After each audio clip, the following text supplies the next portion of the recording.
Well, that was an intense conversation with Melissa, for me in a way, because, it was like, it was a bit of a marathon, or I don't even know, was in a way, because we traverse 3 time zones, right? I'm in Connecticut, you are in Europe time zone, in your, wait, Amsterdam right now? Antwerp, Antwerp, Amsterdam, yeah. and back and forth. I'm New York, Connecticut, and then she's in Australia. So Yeah, we kept her up till late. till very late, and but she was, it was amazing. One thing that I got out of it a lot is how, what I appreciate is that how she really spent time looking at our website and thinking about each of our work and the crossover, Agree. or and then from her perspective as a philosopher, to think about these things, what is an art practice, and in a way, what I put down some notes, and I'm curious for what you think in terms of like this kind of, noticed, what she not noticed, but what she point forward is the certain kind of registration about, and repetition, it seems for us in the cultural mimesis, um, in this way that, that I wonder about, in terms of maybe right now, this moment that we are still in suspension, that what is the repetitions, what is cultural mimesis, what is registration, what is this condition and conditions that we're in and conditioning us, right? How it is conditioning us. That was one of the things that I've been kind of keep coming back to in terms of her, Melissa's feedback or conversation with us. So I'm curious, um, to hear if what you're thinking about in terms of this kind of conditioning, and in relation to your work, or in relation to, in the past work, or and also in the present moment, if there's a link. Mm. I think I felt the same. Like I really appreciated how she really dove into it and really looked at the work extensively, and also helped bring it together, right? Because it's someone from outside who kind of flew over our works with their eagle eyes, and she just kind of zoomed into certain aspects. Like there were a lot of, she really managed to find a lot of overlap also that maybe we didn't see that much in the beginning, or that because she had another different understanding, and maybe she knew you before. But in terms of the condition and the conditioned, I think for me that is really what all my projects are about, and will also be about in the future. And conditioned, I would also say, subject and viewer slash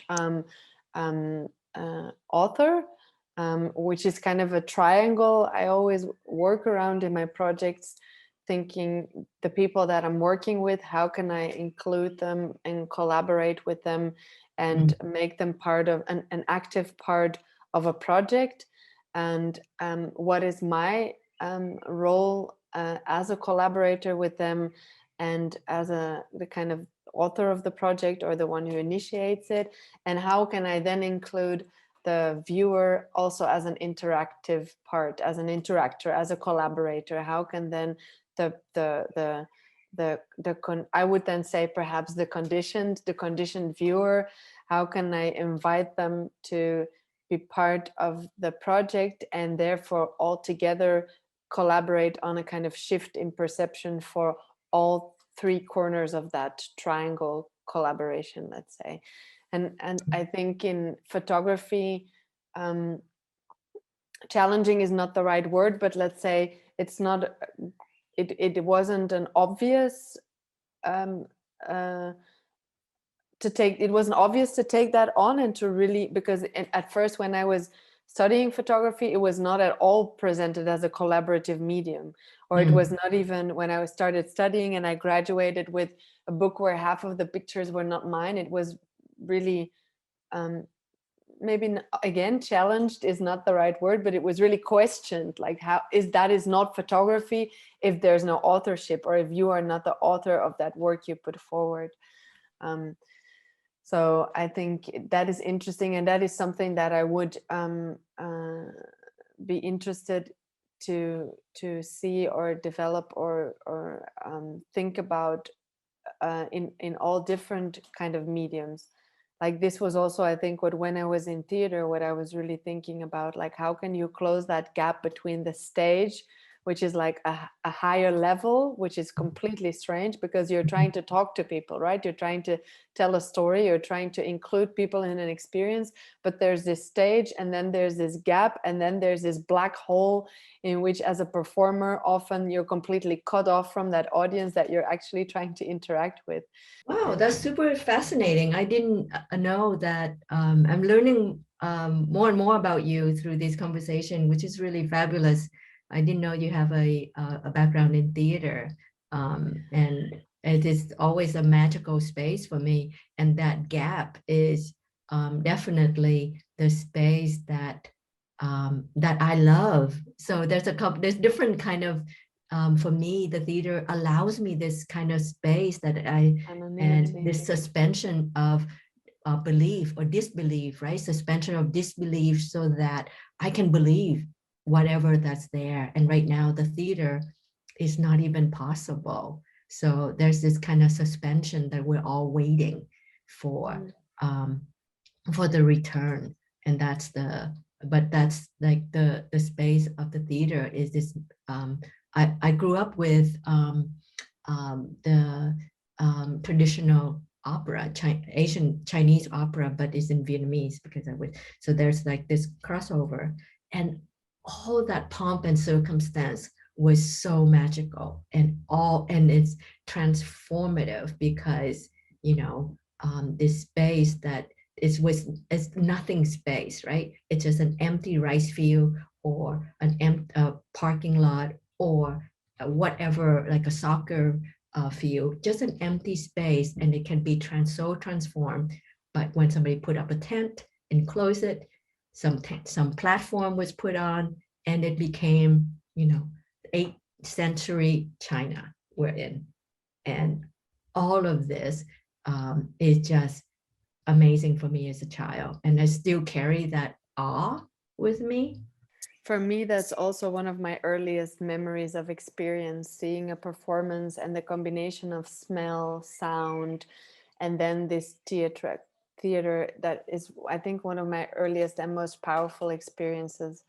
Yeah, well, actually, it's really kind of go back to one of my other notes about that from our conversation with Melissa is about how kind of reality and then perception and finally the kind of relationship to historical representation, right? How to represent the historical event, and whether or not it's reality or perception. Did you, I thought that was really interesting in terms of my work, but also I'm curious to hear, because we didn't get to that moment that to discuss that with you. Did you have some thoughts about that aspect? About the aspect between perception and reality? Yeah, and in relation to kind of like representation of a historical event. Mm-hmm. I think the idea of history as something that is being molded, I think that really stayed with me, because in that sense, like I often work around mythology, which is also a kind of historical storytelling, is a way of narrating certain historical events that are then transformed into legends or myth, or a kind of people make it their own or translate it in their own language, in their own cultural language. And that's often something that is the base of the work that I do, because I really believe in the power of that kind of storytelling, this kind of ancient storytelling.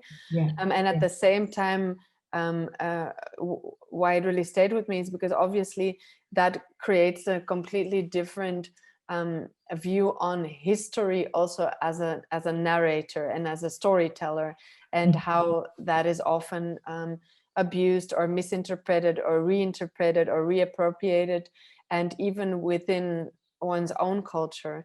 And I think that is really interesting, and not really growing up has never been presented to me as such, right? History is often presented as something static, while it's very much colored by those who tell the story or from which angle it's told. And this is also something what you often see definitely also in films, or that people play with, that they completely bend it to their own perspective and leave out the the other chunk of the story, which can completely influence an extremely large audience and their perception of historical events or other cultures, which is really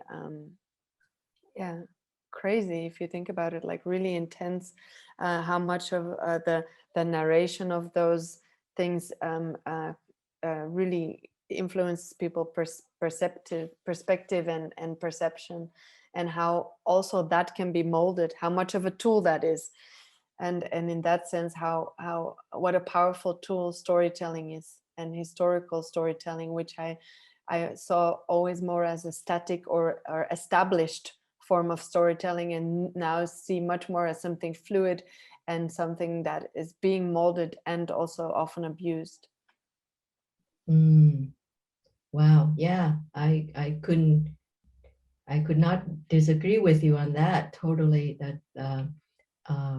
the power of who get access to the story and to have access to represent, right, a story to the world, and yeah, and that's so much, and then and that it can becomes like a myth itself, right, because it's like according to your version of a certain event, and it's not. And it's, if we talk to anyone about a version of a moment that we all lived through, we all have different experiences, and they are actually all true in fact, maybe, right, because you experienced it, and so there's multiple versions of that. So but that itself, like how do we negotiate that in the era of fake news, right, where there's total